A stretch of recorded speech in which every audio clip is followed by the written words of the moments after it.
Okay, let's kick off this morning. I think we've got a quorum in terms of number of people joined. So welcome to another exciting entry in our webinar series. Today we're joined by our partner SentinelOne. SentinelOne is obviously a leading cybersecurity organization protecting endpoints and beyond, all with AI-driven threat detection solutions. One of the great things of partners like SentinelOne is their extensive security research teams that follow threat actors like Scattered Spider and DragonForce. So today we're having another look at the recent retail breaches, but taking a slightly different perspective and looking at the DragonForce element, an important part of the threat actor hierarchy. So let's dive into it. But before we do, let me introduce my co-host for today, Brett. So Brett Taylor is the Solutions Engineering Director for the UK and I at SentinelOne, where he and his team have been focused on helping customers defend against types of advanced attacks we'll discuss today. Brett has a long history in cyber defense and has a broad view of all technologies that typically make up the SOC stack and ecosystem, having delivered and worked in SOCs at the enterprise and also national level for both UK and governments internationally. Prior to cybersecurity, he worked in communications and signals intelligence globally at the highest levels of security clearance, helping law enforcement and intelligence agencies combat terrorism, digital sex crimes, and cyber security threats. So he's no stranger to big data and its analysis. So welcome, Brett. Hello, Richard, and hello, everyone on the call. Okay, so just before we get going, let's have a quick look at the agenda that we have for you guys today. So in terms of the agenda, we're going to look at the anatomy and timeline of the M&S attack, which really gives us a good item to center around, and so we can frame this and discuss this threat. Talk through the, sorry, annoyingly, my system's decided to patch something right in the middle of this webinar, which is not what we want. So we'll look at the changes in threat actor behavior as they have evolved over time, and also then do a deeper dive on AI for the attackers, but also the cyber defense side. The last thing, or the last two things for me to call out is our Q&A function. So please make use of the Q&A function at the bottom of your Zoom tab there, and ask questions as we go, and we'll answer those at the very end of the session. We'll also be running polls throughout this session, so please get involved with those polls, and we will look at the results of those as we go. So without further ado, I'll hand over to Brett to kick us off. And I think you're kicking us off with poll number 1. I am, Rich, and I'll come on video as well. And you say you don't want patching in the middle of a presentation, but timely patching, I think, is one of my recommendations, so I approve. So well done you. Obviously, we're talking about ransomware today, folks, but the first poll I really want to throw up is, what is the current average cost of a ransomware breach? And just get a temperature from you about your kind of understanding about the financial impact. And we'll let that sit for 30 seconds. Wait for some answers to come in.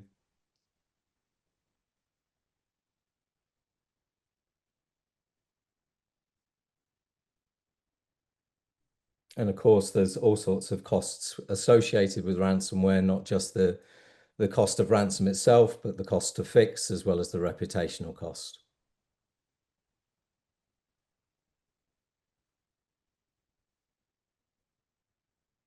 So a spread across the board. Thankfully, no one thinks the cost is very low, because it's not. The actual cost, currently, it's averaging at around about $1.85 million for a ransomware breach, and that's obviously a significant value, and mostly covered by insurance usually, but nevertheless something that we need to pay attention to in the way we devise our sort of protection strategies and the costs that we invest into those strategies. So I'm going to close that poll. And let's get into it. So thanks, Rich, for the introduction. And as he said, what I'd like to do first is look at the Marks and Spencer's example of what was actually a scattered spider attack, which utilizes the DragonForce ransomware as a service tooling And that's these kind of illustrative example of what we're facing in what I think of as an evolving attack space, and certainly something that I talk to regularly. So I'm going to build out a timeline as I talk through the attack. So let's start with the threat actors and their methods. And the M&S attack was quickly identified as a ransomware incident employing a double extortion strategy. Now, the perpetrators, as I say, were confirmed to be Scattered Spider, and they are an affiliate user of the DragonForce ransomware tooling. And they sent a ransomware note to the company's CEO. They encrypted M&S's systems and exfiltrated sensitive data. They then demanded payment for both the decryption and the deletion of those stolen files. So that's the double extortion piece, which is not guaranteed to be extended to multi-extortion tactics after the fact. They may keep hold of the data and not delete it and then come back at you to take another chunk out of your wallet. Within days of the M&S breach, it's also worth noting that other UK businesses, including the Co-op and Harrods, also fell victim to similar attacks from the same threat actors in that retail space. Now, the initial attack vector stemmed from a compromise of a third-party supplier, specifically Tata Consultancy Services, which manages M&S's IT help desk.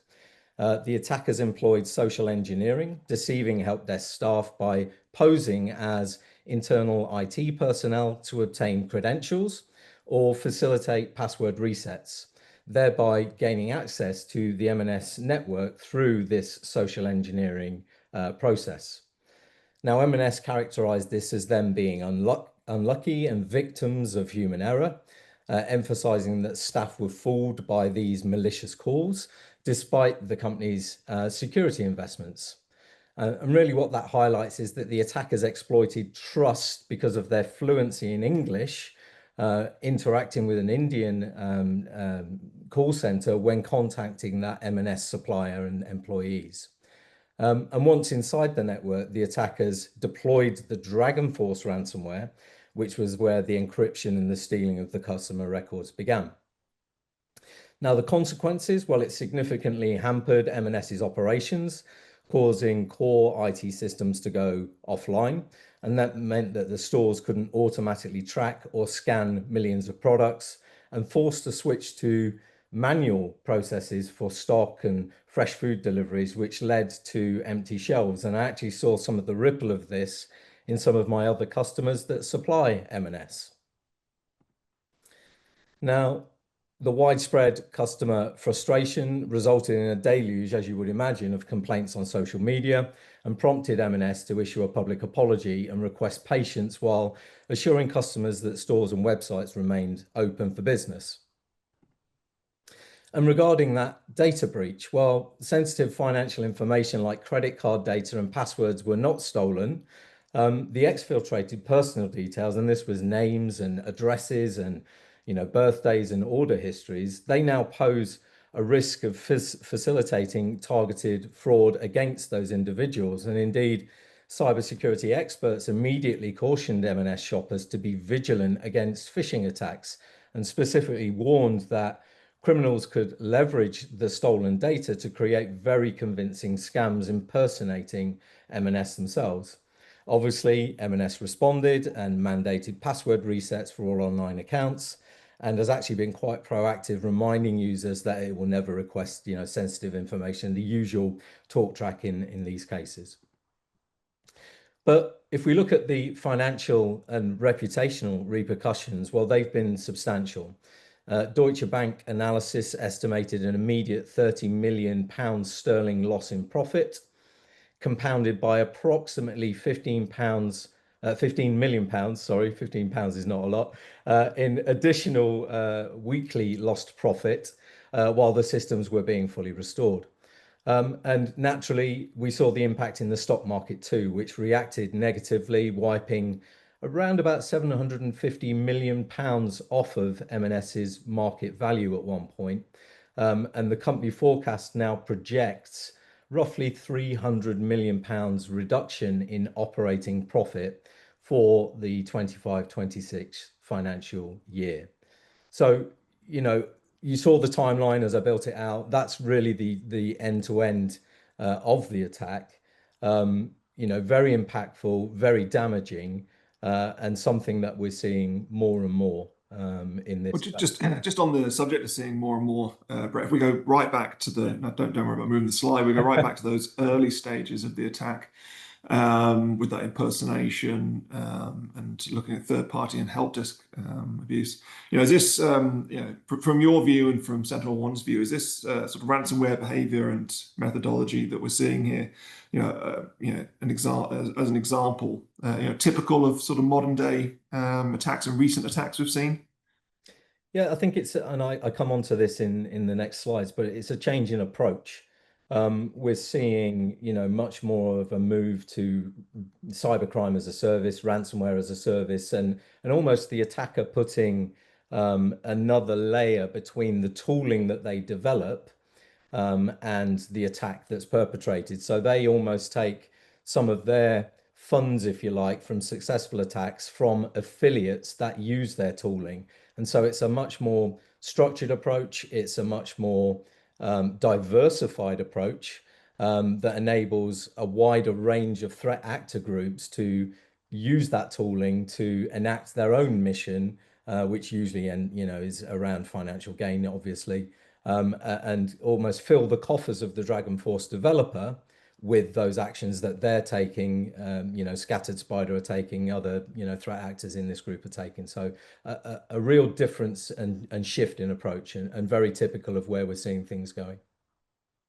Yeah, and actually, just the other thing you called out there was they're looking to charge effectively twice, one for the Yep. decryption of the systems, one for the deletion of the data. Yeah, double I suppose extortion. it starts to beg the question. Well, actually, should I go and pay that ransom? And yeah, is there any solace in paying that? Are we going to, is there is it going to pay off paying that? So I mean, obviously, UK government guidance is we don't pay ransoms as a country. We shouldn't. But the evidence suggests that we shouldn't either. I made the point that it moves from double extortion to multi-extortion. That motion of coming back a year later because they view you as a subscription customer almost. They've got your data, they've not deleted it, and they come back for another payment to say, well, we will delete it this time. And the evidence is there as well that 80% of breached customers, breached by ransomware, that have data exfiltrated, actually, paying the ransom doesn't help. Those that have paid the ransom, 80% of them have still had to go on to pay further extortion fees. Yeah.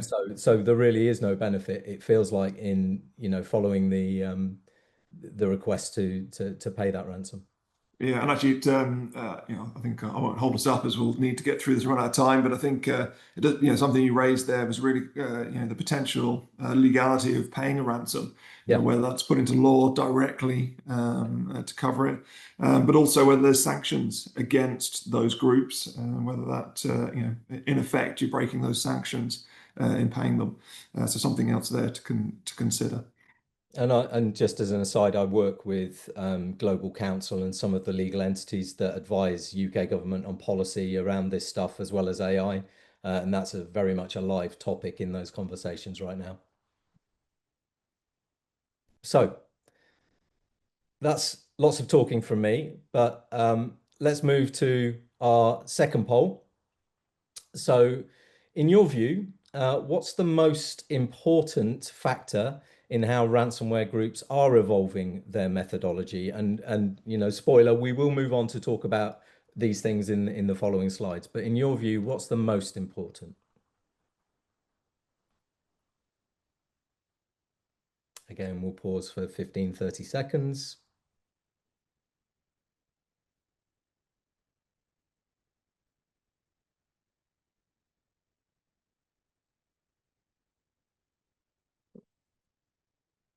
Okay.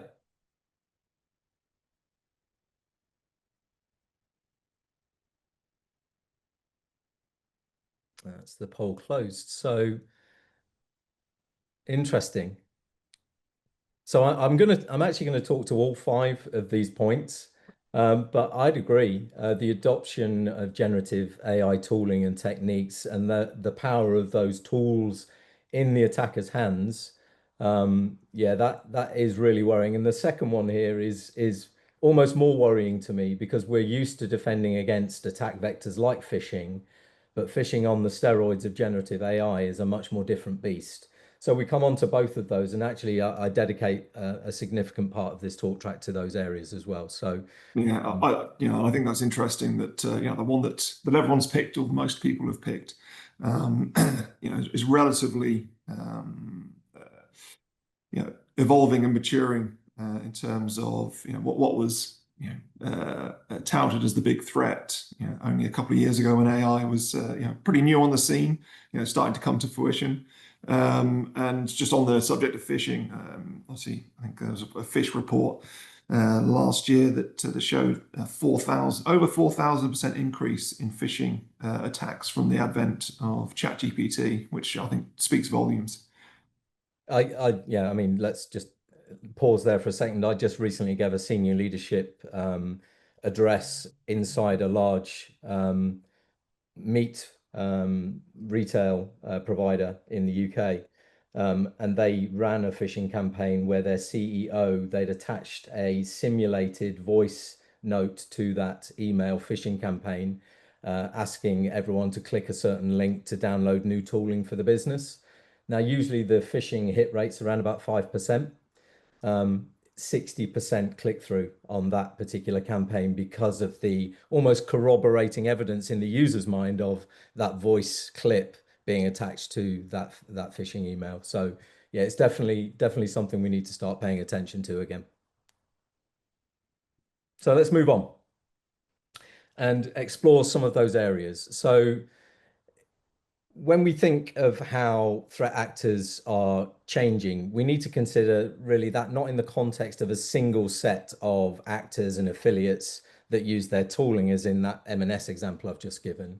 We need to explore really a more complete understanding of the change in this dynamic and the other related facts that we need to be aware of as we prepare our cyber defense posture in response to these modern attackers. Now, those attackers are leveraging new technology and approaches to develop more sophisticated and efficient vectors. And as I've already touched on, business models are shifting towards cybercrime as a service, while cloud computing provides easier access to the infrastructure and the tooling that the threat actors are using. And automation and generative AI, and it's hard to unpick both of those because they are kind of interwoven, but both of those further enhance those attacks, enabling kind of scale and customization in the attacker's hands.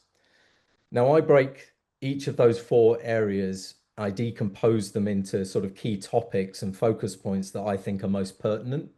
And in that changing business approach piece, obviously cybercrime as a service is a real shift. We look at that profit-driven motivation piece, which I've touched on already, but also, in moving to a more business-oriented approach, you look at specialization of resource within those organizations and division of labor. This is not just, one-man shops of people doing everything now. This is people with specialized jobs. If I look at infrastructure, well, I'm clearly talking about access to cloud compute and the scalability of that infrastructure and the reduction in costs for development, as well as the capability it gives an attacker to obscure the origins of their attack. Focusing on automation, we'll talk about how that enables attacks to massively scale. It reduces the need for human intervention and ultimately just increases the velocity, the fire hose of those attacks that we're all, as security practitioners, defending. And then in that generative AI piece, the technique, so for me, techniques, the most notable technique, and you all clicked it, is that generative AI piece. Well, there's 2 elements to that. There's generative AI in the attacker's hands, which we don't hear about so much at shows. What we hear about at shows is generative AI in the defender's hands. But I'm going to talk to both of those points and you know, how it enhances phishing and malware development and vulnerability discovery, but also how it helps with real-time threat analysis and AI-powered defense systems and summarization. So in my view, they're the four buckets that are causing us really to rethink our approach to traditional cyber defense. Any questions at this point? I will move on. So let's dive into approach in a bit more detail, which is that first pillar. And the change in business approach that threat actors like DragonForce are harnessing, it really drives their disruptive vision, right? And we've seen that in Marks and Spencer's, in retail, but retail wasn't the only sector that was disrupted. Retail was disrupted by Scattered Spider. Other sectors were disrupted using the same tooling, DragonForce tooling, but by other affiliate users of the DragonForce tooling, not just Scattered Spider. So when we look at cybercrime as a service, attackers are increasingly adopting a business model where they offer their tools and services to other malicious actors, as I've just described. And that allows even those with limited technical expertise to launch those attacks, clearly lowering the barrier to entry for cybercrime and increasing the scale of attacks and the number of vectors we must defend from those attacks. In that profit-driven motivation bracket, while the primary goal for many attackers is financial gain, yes, there's intellectual property theft, yes, there's disruption, but the primary goal is financial gain. And that leads attackers to focus on the attacks that yield high profits with minimal effort, such as ransomware and ransomware as a service, where they don't develop the tooling. And data breaches enabled by tooling like DragonForce are highly, highly attractive. We explored that concept of double extortion in M&S, and we did talk about the extension to that of multi-extortion strategy as well, and that subscription payment that attackers can come back to you for when that data is not deleted and they want a second bite of your wallet, almost like an annuity. Look at how we, in official services, we're all encouraged to subscribe to Netflix and all of these subscription services. Well, cybercrime as a business is no different. They want your subscription, even if it's under duress. And then that point on specialization and division of labor. So we're seeing how different actors within these groups are now specializing in various aspects of the attack, as well as aspects of the business. And that can span anything from developing the malware, gaining initial access, conducting the lateral movement, doing the research on the targets, or even as a support function for the affiliate users that are using your tooling. As threat actors adopt a more business-like approach to the enterprise, to cybercrime, we're seeing other sort of related impacts that come through. And we can see, is DragonForce model an outlier exception? I would say it was an outlier. I can see someone's typing an answer, but I think it's becoming more the norm as we move forwards. But let's explode that view to encompass more than just the evolution in approach attackers are taking. Modern attackers are leveraging cloud compute to amplify their attacks by using cloud services to host malicious infrastructure. They're bypassing traditional security measures and exploiting vulnerabilities in cloud configurations. And they're also utilizing cloud environments for command and control, or C2 operations, which makes it a lot harder for us as defenders to detect and disrupt their attacks. Furthermore, attackers exploit the scale and uniformity of cloud environments to automate attacks targeting common misconfigurations that are in those sort of public-facing cloud systems. And a good example, if you need one, I don't know if anyone saw it in the press, was the attack in the past month of infrastructure being leveraged, and this was the 7.3 terabits per second attack that was stopped by Cloudflare, and that delivered 37.4 terabytes in 45 seconds. Now, 37.4 terabytes is not a staggering figure in today's scales, but pushing that volume in 45 seconds absolutely is. and it's only achievable with compromised large cloud infrastructure. It's the equivalent of flooding your network with over 9,000 full-length HD movies, or 7,500 hours, which is almost a year, of high-definition video non-stop compressed into those 45 seconds of time. And if it were music, well, you'd be downloading 9.5 million songs in under a minute, and that's enough to keep any listener busy for the rest of their adult life, right? So how are modern threat actors utilizing infrastructure in their methodology? Well, you can see I've broken it into 8 pieces, so we'll touch on each of those. The first of which is hosting malicious infrastructure. So attackers are using cloud services to host command and control servers, which allows them to maintain consistent communication with compromised devices and evade detection. Cloud services are also used to distribute malware, such as remote access Trojans or RATs, or cryptors, which makes it harder to trace the source of the attack. And examples of this include storing malware on AWS or distributing it via things like Drive HQ or Dropbox. In that bracket of bypassing traditional security measures, well, cloud-based services can be used to deliver malicious links and payloads, potentially bypassing traditional security measures like firewalls and intrusion detection systems. And believe me, I know this. I used to work at Palo Alto and run the public team there, and we saw this behavior a lot. Attackers can also leverage legitimate cloud credentials that they've obtained through phishing or other means to access systems and avoid detections appearing to be valid users but doing malign things.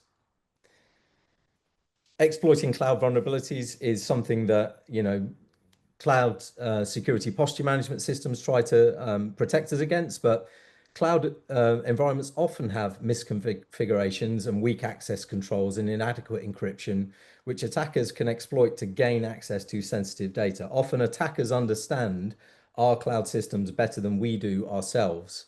And account hijacking through techniques like phishing or brute force attacks is a common tactic to gain unauthorized access to cloud accounts and resources. And insecure APIs are another vector of attack, allowing attackers to interact with those cloud services and potentially compromise data. If we think about automation from the attacker, well, enhancing attack automation, well, the uniformity and consistency of cloud environments, particularly those public cloud systems I was talking about, can make it easier for attackers to automate attacks targeting common misconfigurations.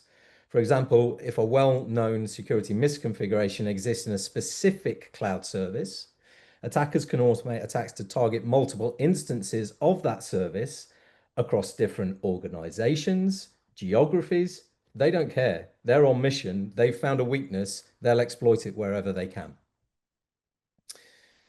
Cloud resources can be hijacked, so attackers hijack those resources such as virtual machines or storage for their own purposes, and that includes things like cryptocurrency or launching additional attacks. So the hijack of the cloud resource is just the pre-phase of the attack that they're going to launch against enterprise. And that can involve injecting malicious software into cloud resources or diverting user traffic to compromised resources. Good question. How can we defend against malicious hosting when it's out of our control? And the short answer is you can't. The cloud providers need to protect us from that using their tooling, and that's something that we talk to the cloud providers about. But there are actions that you can take from the consequences of that malicious hosting on your defensive perimeter to be more secure from that cloud hosted infrastructure. And that's something we kind of move on to in a minute. In that social engineering and credential stuffing bracket, well, attackers are using social engineering tactics like phishing and pretexting, and that's purely to trick users into revealing their credentials. And credential stuffing attacks are where attackers try to use previously stolen credentials to access cloud accounts. And that's also a common method that we're seeing for breach. Manning the cloud attacks, attackers intercepting and altering cloud services by exploiting weaknesses that they find in the synchronization token system of those cloud services. And that allows them scarily to gain access to your cloud account during synchronization without you as a user having knowledge of it. So they just are then essentially impersonating your identity. And then there's an interesting angle around compliance here where cloud environments can be targeted to violate their compliance regulations through access or compromise of sensitive data that's subject to very specific compliance requirements. The point here is that attackers are increasingly turning to cloud compute to enhance their attacks by exploiting its unique characteristics and vulnerabilities, and they're using cloud services to host malicious infrastructure, bypass those traditional security measures that we have in place, and exploit those all too common misconfigurations for automation of their attack mission. And our job as practitioners is to understand those tactics, their implications and consequences, and then adapt our security measures robustly to defend against those malicious use cases. But that's only the second pillar of how things are changing. Any questions? I'll take a sip of coffee quickly. No, I think we'll just in the interest of time, we'll save the questions in the Q&A function for the Q&A bit at the end there, Brett. Right. Well, the third pillar is automation, and in 2025, cyber attackers are using automation to significantly amplify their attacks through AI-driven reconnaissance, exploit development, phishing, malware generation, and data processing. And that automation allows attackers to conduct attacks with greater speed, scale, and sophistication, which makes it, again, harder for us as practitioners. Again, I've split this into 7 areas. I'm not going to go into the same level of detail, again, in the interest of time, but you can see, enhanced reconnaissance and vulnerability research, that can be an automated process. Phishing campaigns are being automated against us with that AI uplift, and I come on to talk about what that uplift looks like. AI-powered malware, so the ability to mutate code autonomously using generative AI, that's something I'm going to speak about shortly. And then the efficiency in exploitation. So automating the process of identifying and exploiting vulnerabilities, for example, that can all be run in an autonomous way. And once the data is exfiltrated, well, the processing of that data can be done in an autonomous way to give it weightings for what's the most valuable and what will get us the most bang for our buck, if you like. And I already touched on this, but the low-skilled hackers being enabled by automation because they don't have to worry about the complex pieces of the attack chain that they're trying to execute because they're automated. They just need to find the target and fire the tooling. That's all that they need to really worry about, and the payment methodology. And then the final point, really, I will dwell on slightly, the increased reliance on APIs. That can be for open source platforms or the vendors that you choose or the integrations between those vendors and third-party APIs. Well, they all create new attack avenues which are now being exploited because of that understanding of common vulnerabilities, if I can speak, through automated tools. But I can't talk about automation, and I haven't, without mentioning the AI piece. And I've mentioned AI a few times in the preceding 3 facets, and it's a common thread throughout the evolving attack space. So let's jump into the middle of that and look at that 4th and final bucket of things we need to consider about that emerging attack surface and what we're dealing with today when considering that question of preparedness. And that for me is this area of generative AI as a technique in the attacker's hands and how that's evolving. And it's something my threat researchers in SentinelOne say I should be really worried about. But the first point here is to make, it's not just my threat research team that say that. There's an NCSC authored report titled, the link is on page, on the slide there, and it's the impact of AI on cyber threat from now to 2027. And that's well worth a read if you've got the time. But ultimately, it concludes AI will almost certainly continue to make elements of cyber intrusion operations more effective and efficient, leading to an increase in frequency and intensity of cyber threats. So practically, what does that look like to us? Before we get to what it looks like, let's go for our third poll. So what do you consider the most worrying aspect of generative AI in the attacker's hands as it changes the attack landscape. Now, we already know this was your most chosen threat, the thing that you thought was most worrying, but what specifically about it worries you? It's as if we prepped the audience there, Brett, to Well, select the it's right nice. one It's for nice to poultry. keep people on the rails, isn't it? Yeah. I'm glad that everyone's cooperating. I appreciate it. Your £5 is in the post.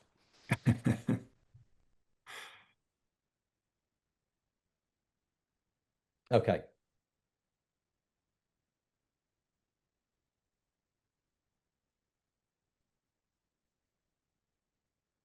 Yeah, I think innovation of new techniques at speed is a valid concern, but the combination, yeah, that amplification effect of automation with generative AI, it just changes the game. And we'll come on to talk about these points now.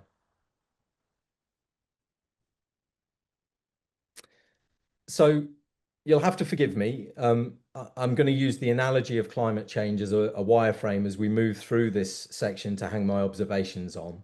But in that context, the coming wave that we'll have to deal with is this new raft of AI-powered attacks. And there are three examples I'm showing on the screen here. I'm going to focus on just one now in detail. We'll share the other detail after the webinar. But we're going to look at the fantastically named Black Mamba as an example of one of those new attacks. And this is a chat GPT polymorphic malware with a novel method of operation. It utilizes a benign executable to reach out to a high reputation AI. In this case, it's OpenAI at runtime.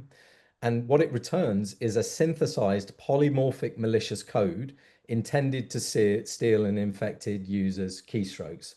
So essentially, it's a zero-day sophisticated keylogger. The payloads, once generated, are retrieved from that adjudged safe remote source rather than, the usual anomalous C2 that we're trained to look for. And that's in the hope that the Black Mamba traffic doesn't cause a malicious verdict from any defensive solution in place. And it delivers that unique malware payload each time it executes, utilizing that generative AI fueled polymorphism to create zero-day attacks in every iteration. Then Black Mamba executes the dynamically generated code, the payload it receives from the AI within an accepted safe context using Python's exec function on that infected system. Now, that should be worrying enough, but I know the second concern people had is what we're going to move on to next. So that's the coming wave. But the previous examples are just the tip of that AI malware iceberg that we're seeing in the field, with virtually every current method of attack being enhanced and made more virulent using AI techniques. And to keep the analogy going, I think of this as the rising tide, where AI is amplifying and enhancing traditional attack frameworks. And I'll talk to a couple of the points on this slide. Now, I didn't talk to the example, but generative adversarial networks, there was Malgan on the previous slide, they're not inherently good or bad. And as with any technology, it's how you use it that determines whether the results are ethical or greater good or not. But a generative adversarial network is a machine learning model in which two neural networks compete by using deep learning methods to become more accurate in their predictions. The generator part of the GAN learns to create fake data by incorporating feedback from the discriminator part. It learns to make the discriminator classify its output as real. The discriminator in a GAN is simply a classifier. It tries to distinguish real data from the data created by the generator, and it could use any network architecture appropriate or type of data for that classification. So you can see in that model how you could train a system using a GAN to eventually not discriminate against bad data, right? So not discriminate against a virulent attack, essentially. Now, a good example of that is an attack called PassGAN, which uses a generative adversarial network to generate high quality password guesses with no user intervention. So this is password brute forcing 2.0 on steroids. The attack is performed by properly training that GAN And the goal is to learn a distribution from previous password leaks for, let's say, Richard, and extract his password properties that he uses commonly and the structures he uses autonomously in order to identify highly likely password candidates for the application he's left a login for available to the open internet, right? So Rich is already the subject. We've already got data on him. We've just worked out that in probably 100 guesses, we can work out his password. So instead of using every single combination of, millions of combinations, we're only using 100 before we get to the point of breaking Richard's, security. Just to give some reassurance there, I use a password manager that generates those. Yeah. So, Well, yeah, but we also know there's a million users out there that don't, right? Indeed, yeah.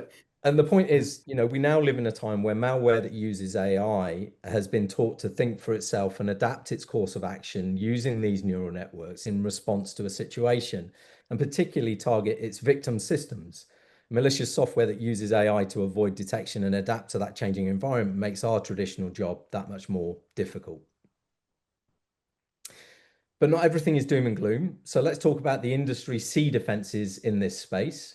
And as you would expect, MITRE have expanded their understanding to the attack landscape to encompass TTPs relating to AI and LLMs. And the Atlas machine learning threat matrix shows progression of tactics used in attacks, with machine learning techniques belonging to each tactic indicating an adaptation from the classic MITRE attack matrix. And they also describe the mitigation attack actions that align to those new attack spaces. I'm not going to dwell on this. The link is on screen. Please feel free to go and search this out. It's a really fascinating area of defensive development if you've not looked at it. And just, what I take from this is that we're maintaining a common taxonomy about how we talk about attacks and how we, as a defensive set of organizations, share information about those attacks, which can only be a good thing in my mind.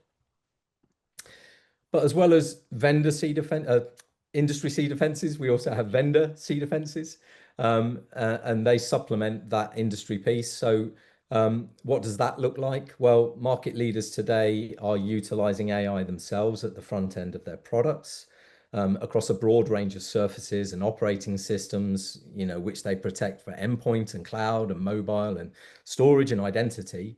And they do this as a detection mechanism for the inbound bad of an attack.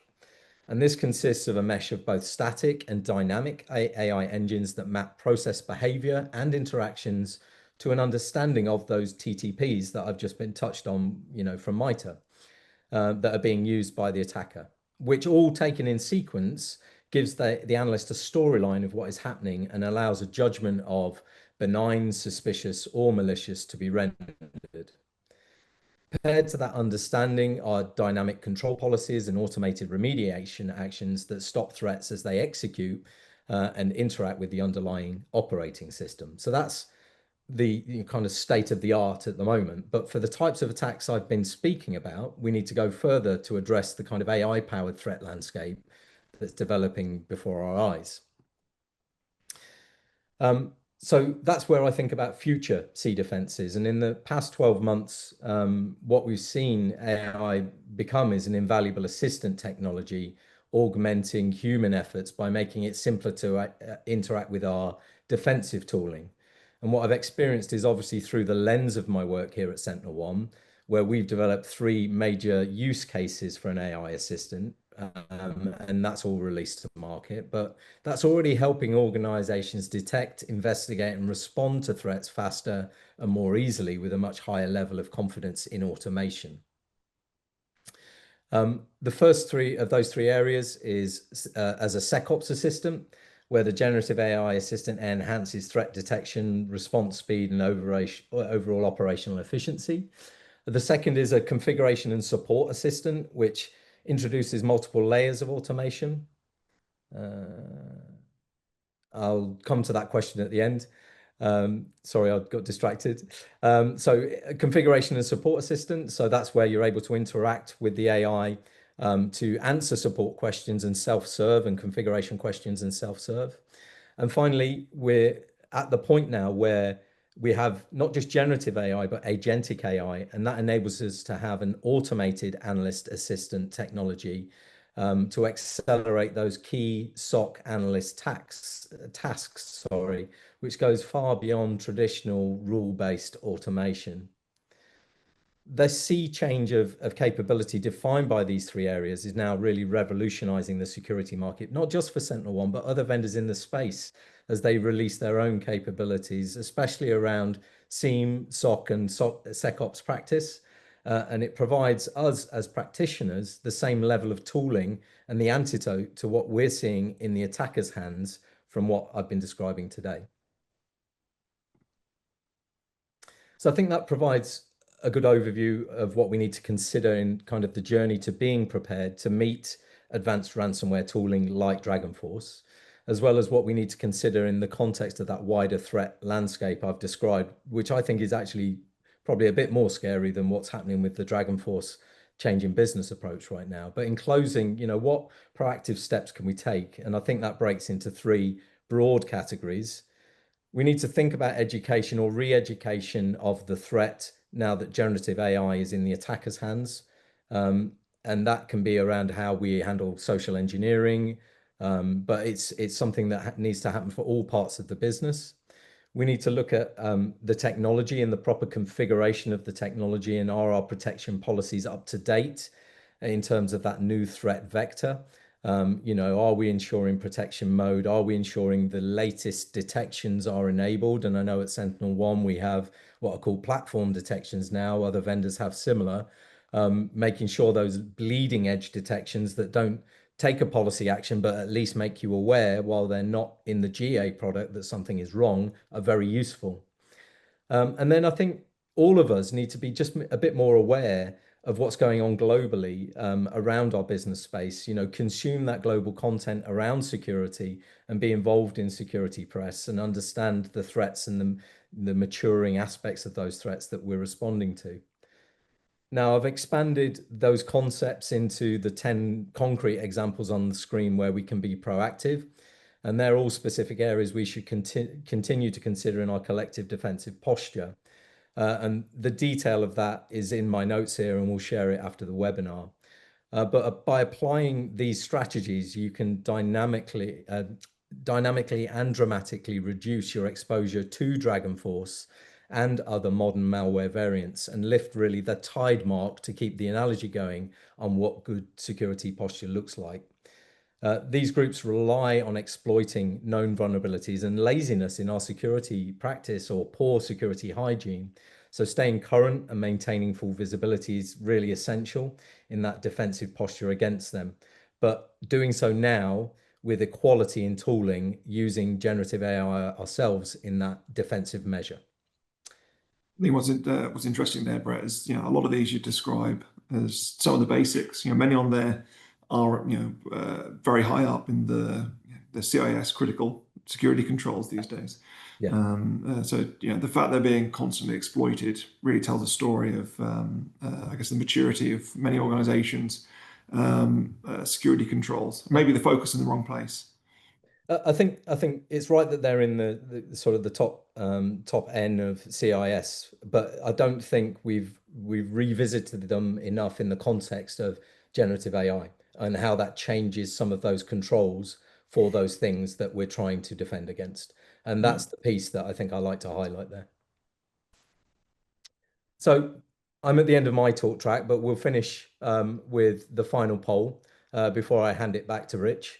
And we take some Q&A if we've got time. So do you feel you currently have the capability to effectively defend against some of those attacks that I've described here today?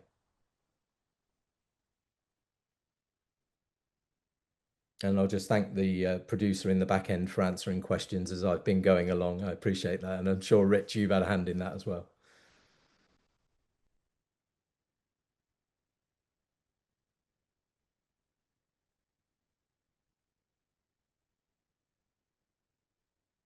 Okay.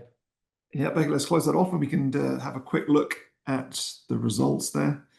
I suppose interesting that only one of the respondees said, yes, we've got this covered.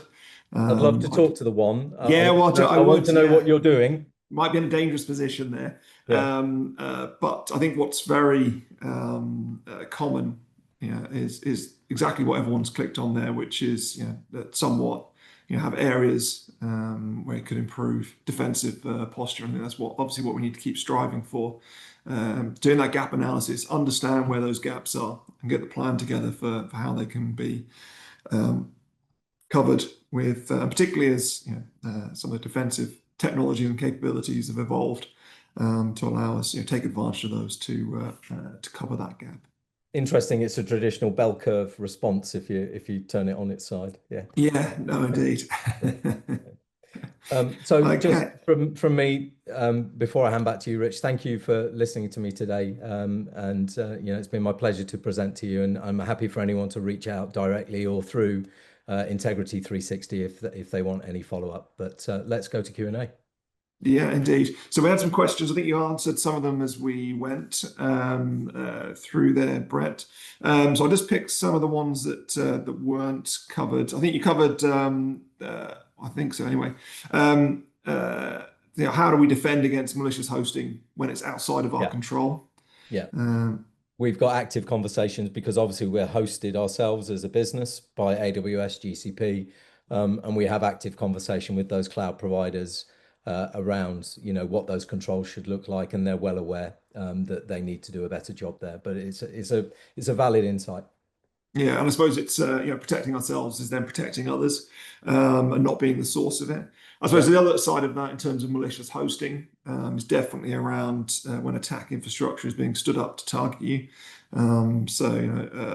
Capabilities like digital risk protection that's monitoring for those typo squatting domains and others is probably an important thing to think about there. Just the next question here is on Black Mamba. So how is this using ChatGPT and avoiding being blocked by controls to prevent malicious usage? So I didn't go on to another example, but essentially ChatGPT, it's a ChatGPT-like interface. Essentially, you're just interacting with Black Mamba in a natural language way. And so you're asking for the next iteration, and you can give, in the same way you build prompts for anything nowadays, you can give it specific prompts of where the previous iteration has been unsuccessful. So you can almost steer the generation of the next 0 day that it creates by getting it to take into consideration the ways in which it was detected or failed in the last iteration. And so that's kind of how you're using that interface with that piece of specific malware to generate that polymorphic behavior. Yeah. So in that instance, is it making the calls against ChatGPT? Because I know that if you ask it to generate a piece of ransomware for you, it will come back with this is against our policy. No, it's ChatGPT-like. It's a team of AI agents that are run locally by the developer of that threat. Okay, that's very interesting. And I suppose how real is that threat is probably the follow-on question next. I think from memory, it's a POC to demonstrate the capabilities. It was exactly that. It was a thought experiment that's gone on to be actually more than a thought experiment in the attacker's hands. It's very real. And the Malgan part of that I didn't talk about is exactly that, where someone has gone on to use that kind of interface and use a black box testing discriminator to test generations of malware through the black box to auto test it for success before it's even launched. So you've got that kind of neural network doing that discriminator classifier piece until it gets to the most high quality version of that malware before it's even launched at the enterprise with the most likely chance of success. So we've seen that thought process go on to be something a lot more concrete and a lot more real. Yeah, and I suppose it does talk to I think in general the view is that particularly if you look at the EU AI Act. It's putting the onus on the people that create and build those AI systems to make sure that they're being used in the correct way. But if that's outside of of corporations use it in that exact example, but standing up your own LLM that you can control, then that does create the threat. So just the thing that jumps to mind as we talk through this, Brett, is I suppose there's the scary thought that we've got polymorphic malware that is rewriting itself, definitely from a static detection point of view. And you could ask the question, who's doing that these days? It's going to be very difficult to defend against. But how can you defend against things that are rewriting themselves on the fly, looking for, as you say, using that neural network approach to look for the very best answer? Well, I mean, for me, the answer is clear. You have to have the same, defensive techniques in response doing the detection. So, more sort of UABA behavioral based detection, as well as machine learning, dynamic machine learning engines. We do static analysis and dynamic machine learning behavior at the front end of the product, and we're adding UABA very shortly.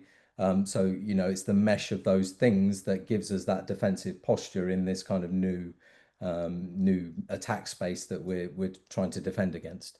And I think without that, you're going to be severely disadvantaged. Whether you're using SentinelOne technology or CrowdStrike technology or Microsoft technology, I think all of the vendors are going to have to adopt an AI UABA-based approach to defend against these types of attacks. Yeah, the behavior is the thing that you need to look for. So, John, there's two questions left. I think one of them was semi-answered there, which is ML and next-gen AI isn't new. What's changed against modern threats? I think it's the availability of those tools, and I think the way we've seen generative AI explode in the last 12 to 18 months, it's become the user interface and the sort of common understanding. It's made it a lot more accessible to not just the normal public, but to that threat actor group.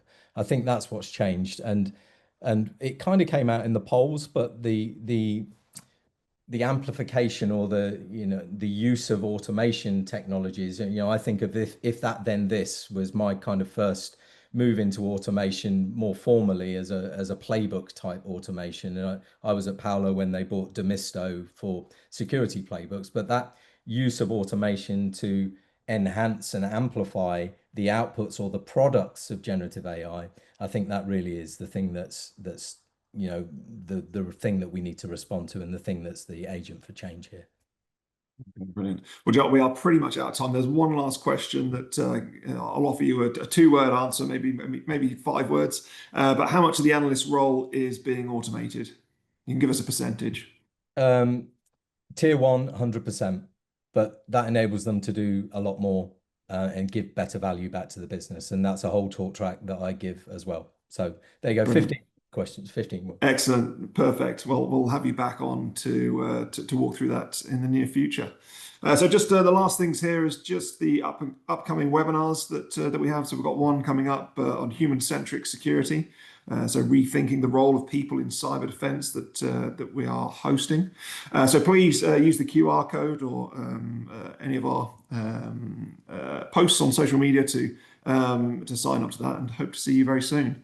So thank you very much to Brett for joining and walking us through our webinar today, and thank you to everybody that joined. Thank you. Thanks, everyone.